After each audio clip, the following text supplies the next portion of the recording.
Hair care is a hot topic and can sometimes be a daunting and confusing task.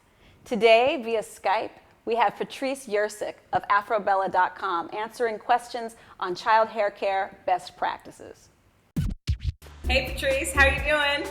I'm good. How are you, Karen? I'm good. Welcome to Mommy in Chief.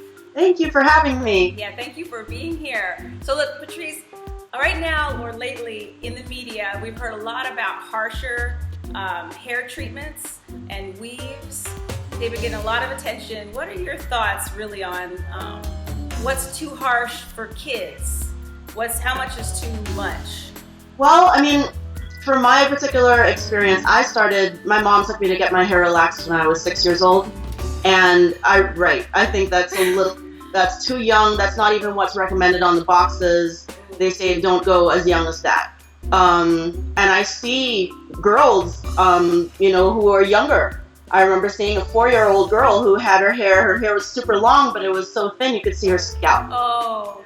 It's terrible. I think that we kind of pass along these messages that length equals beauty and that straight equals manageable and preferable to our kids at such a young age. So it's one thing to want to be able to take care of your child's hair on a day-to-day basis, but it really is up to the parent to educate themselves on methods that aren't harsh, that aren't going to result in hair loss or damage at such a tender age. What I do is I write about women with natural hair, and so many of us started having our hair pressed or straightened at a very early age because our parents couldn't deal with it. Exactly. And we have kids, we go on and we do the same thing to our kids. Right. So, it's up to us to stop that cycle. So what about some good products? Can you recommend some good products for us for those little tender heads? Absolutely. There's a product line called Cara B Naturally, CARAB.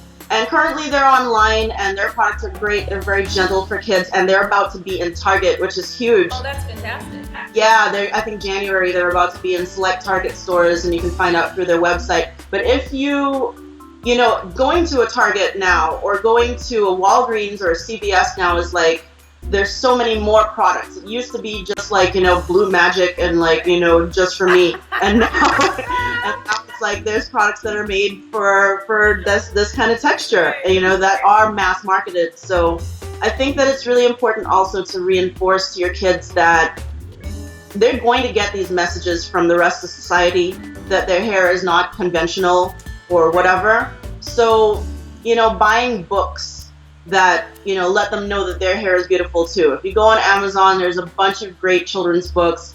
I just saw a tutorial on YouTube for how to make Barbies with natural hair. Oh, I saw you had the Barbie. You had the Barbie on your site.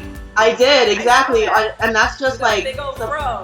Right, and that's just a lady on YouTube who started doing it with hot water and pipe cleaners. You're kidding. Yeah, you can do it. It's not like this big expensive method to do. So you can buy a Barbie for your child and make it look a little bit more like your child's hair, I bet you the company was mad when they saw that.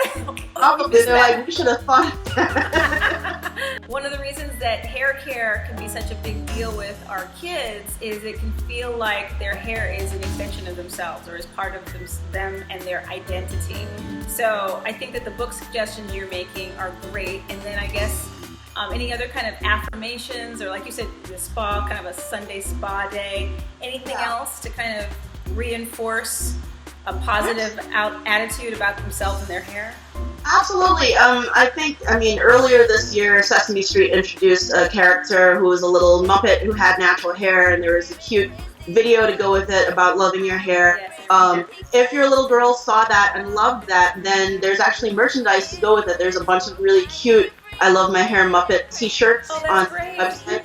Right, so kind of like surrounding them with loving images that look like them. Right. I think is a good way to let them know, hey, I didn't get you the blonde Barbie that you can never really look like. I got you something that you can identify with, and when playtime, takes place, it's not totally ripping you out of what you look like and making you wish you were something else. Right, and pretend to be something else. But Patrice, I have to say, I thank you so much for being out there and presenting a positive, beautiful, glamorous image out there for people with crazy hair, with all this. I mean, really, it's like it's so empowering for me, and I feel like for all these little girls growing up. It's just great, and I thank you. I think we all thank you for that. Thank you. You were one of the first women that I remember looking at on TV, and you had, beautiful curly hair. So you have done a lot to pave the way for women like me to do what I'm doing now. So thank you. Thank you. Okay. Thanks. I love my hair. All women know that finding a beauty routine that works for you can be a lifelong journey. And if you have kids, know that these issues are popping up earlier than ever before. So just try to brace yourself and relax and enjoy the ride. And remember, the best way to take care of yourself and your kids is to find a healthy routine that works well for both of you. For links, downloadable documents, and more information on today's episode, please log on to our website, madamnoir.com/mommyinchief, and like us on Facebook, and you can follow us on Twitter @MadamNoir. And you can always find me on Twitter @Karen Parsons, Karen, KARYN_Parsons, or you can find me at www.sweetblackberry.org. Thanks.